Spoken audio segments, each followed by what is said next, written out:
starts now. For housing for Vermonters experiencing homelessness.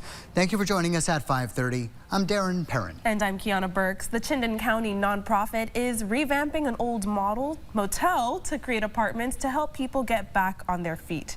Our Haley Morgan joins us in studio now with an update. Haley, what can you tell us? Kiana and Darren, lines of people experiencing homelessness used to be seen waiting out front the former Champlain Inn in Burlington, looking for a place to stay for the night.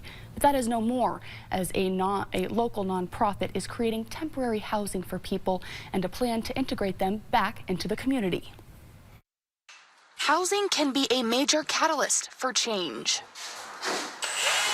I do realize this, and I do think it's a basic need. Daryl Galloway has been in and out of prison for 30 years. It's made his housing and job search a challenge. We got new railings. It's going to get all new flooring, kitchenette eventually. My criminality, it's a hurdle because you've got people who are like, ooh, do I want to rent to this individual or do I want to employ this individual? So he's been homeless a few times, but most recently he's been living at Champlain Place in Burlington. It's a new low-barrier shelter overseen by the Champlain Valley Office of Economic Opportunity. It's more like a community here, so you have people who are like from Brandon or Ferrisburg. He has high hopes with the nonprofit's help that he'll be able to eventually live on his own. The building is currently under construction, housing 35 people temporarily.